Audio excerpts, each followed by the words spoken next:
Assalamualaikum warahmatullahi wabarakatuh. Perkenalkan, saya Anissa Wulandari. Saya merupakan mahasiswa semester 3 Universitas Bina Sarana Informatika. Saya merupakan mahasiswa Fakultas Ekonomi dan Bisnis Studi Manajemen. Dalam rangka memenuhi Project Based Learning atau PBL mata kuliah kepemimpinan, pada video kali ini saya akan menjelaskan isi makalah yang telah saya buat pada PBL, yakni mengenai pengaruh pemimpin informal terhadap dinamika kelompok dalam organisasi. Sebelum membahas lebih lanjut, kita harus tahu dulu apa yang dimaksud dengan pemimpin informal.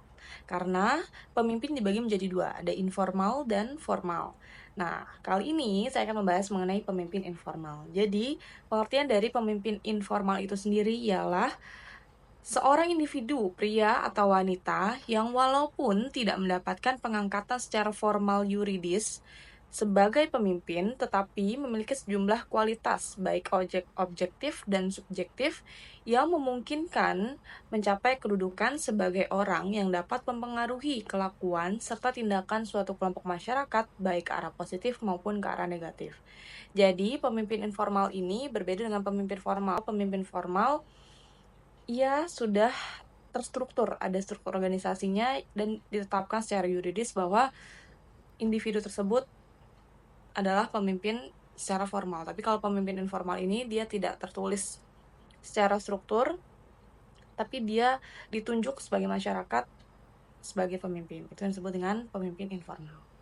Lalu apa saja karakteristik dari pemimpin informal? Yang pertama, dihormati dan dipercaya oleh anggota kelompok karena integritas, kepedulian, dan kemampuan menyatukan tim. Jadi walaupun pemimpin informal ini tidak tertulis dalam struktur atau tidak secara formal dinyatakan bahwa individu ini sebagai pemimpin, tapi karena sosialnya, masyarakatnya mengakui ia sebagai pemimpin formal, maka ia dihormati dan dipercaya oleh anggota kelompok. Nah, karakteristik yang kedua ya ini tidak bergantung pada kekuasaan struktural, tetapi lebih pada hubungan sosial dan emosional yang saya katakan tadi. Nah, yang ketiga ialah berperan sebagai komunikator efektif, yakni menjadi penghubung antara anggota atau antara anggota dengan pemimpin formal. Dan yang keempat ialah mampu memotivasi dan memengaruhi dengan pendekatan persuasif, bukan perintah. Pendekatan persuasif artinya yakni pendekatan yang lebih ke arah ajakan, bukan dalam artian perintah atau suruhan ya. Lalu, kira-kira apa saja peran pemimpin informal ini ketika ia berada di dalam sebuah kelompok atau organisasi? Yang pertama ialah menjembatani komunikasi antara anggota dan manajemen atau pemimpin formal. Yang kedua ialah menumbuhkan solidaritas dan kepercayaan sehingga memperkuat kerjasama tim. Dan yang ketiga ialah menjadi sumber dukungan emosional, terutama saat anggota mengalami kesulitan. Dan yang keempat ialah memengaruhi budaya organisasi secara positif, mendorong nilai-nilai seperti saling menghargai, tanggung jawab, dan keterbukaan. Dan yang terakhir ialah membantu penyelesaian konflik secara informal sebelum masalah membesar. Jadi, kurang lebih kalau dari yang saya paparkan tadi, berarti peran dari pemimpin informal ini sendiri ialah secara tidak langsung membantu kinerja si pemimpin formal. Namun, dalam prakteknya, pemimpin formal juga memiliki kelebihan dan kekurangan tersendiri. Lalu, apa saja kira-kira kelebihan dan kekurangan dari pemimpin informal ini?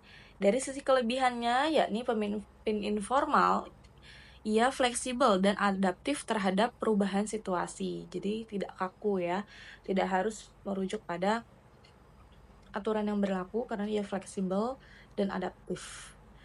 Yang kedua ialah dekat dengan anggota sehingga mampu memahami aspirasi dan kebutuhan mereka karena pendekatan lebih ke sosial dan emosional.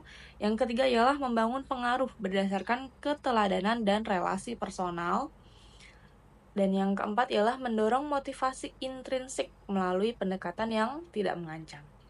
Itu dari kelebihannya. Lalu apa saja kira-kira kekurangan dari pemimpin informal ini?